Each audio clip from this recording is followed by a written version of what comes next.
महज 19 साल की उम्र में अंकिता सत्ता के नशे में चूर दरिंदों के आगे जिंदगी हार गई।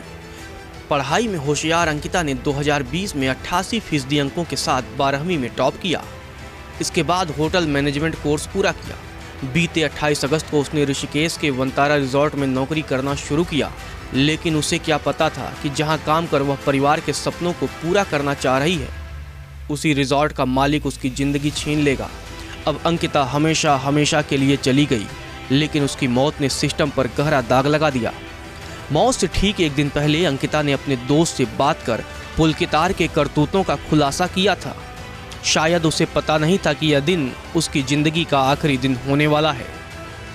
17 सितंबर को अंकिता ने व्हाट्सएप चैट में अपने दोस्त को बताया कि उस पर रिजॉर्ट में आने वाले एक वीआईपी गेस्ट को स्पा सर्विस देने के लिए दबाव बनाया जा रहा था। बदले में उसे 10,000 रुपये देने का लालच दिया गया।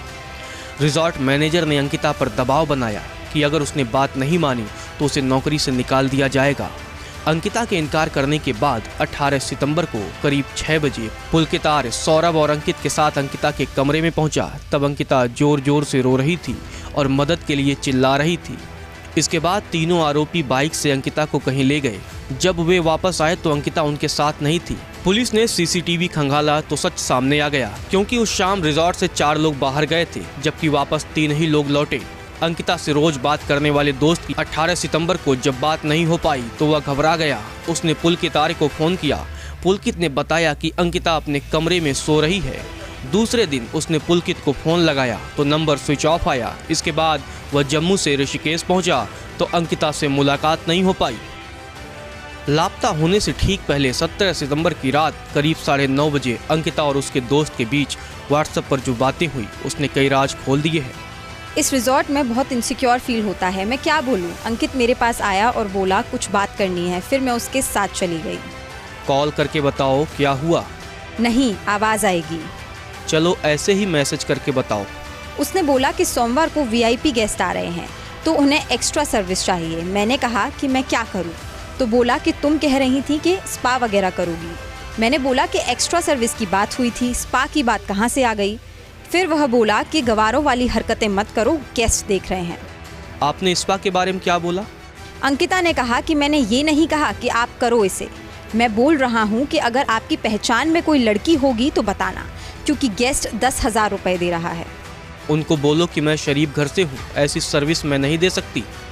हाँ, बोला मैंने उसको कि मैं गरीब हूँ, तो तुमने क्या सोचा कि 10,000 के लिए बिक जाऊंगी?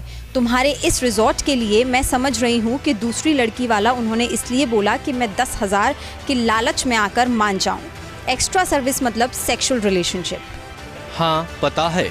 आर्य ने सौरभ विष्ट को भी अपने रूम में बुलाया और करीब 1 घंटे तक बातचीत की। अंकित ये बात करने के बाद बोला सर को मत बताना, लेकिन मुझे पता है कि आर्य को सब पता है। इन तीनों ने जानबूझकर बोला ताकि मैं इनके पैसों के लिए हाँ कर दूं। उसको अच्छे से समझा दो कि ऐसे ऑफर्स ना लाए। आगे से कुछ बोला तो मैं यहाँ काम नहीं करूँगी, इतना गंदा होटल है।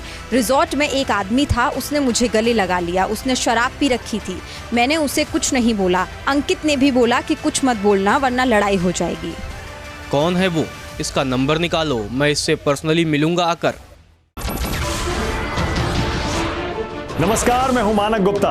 अगर आपको हमारा ये वीडियो पसंद आया हो तो इसे लाइक और शेयर जरूर करें, और हाँ, हमें सब्सक्राइब और फॉलो करना ना भूलें ताकि आप देश और दुनिया की कोई खबर मिस ना करें। तो जुड़े रहिए हमारे साथ और देखते रहिए News 24।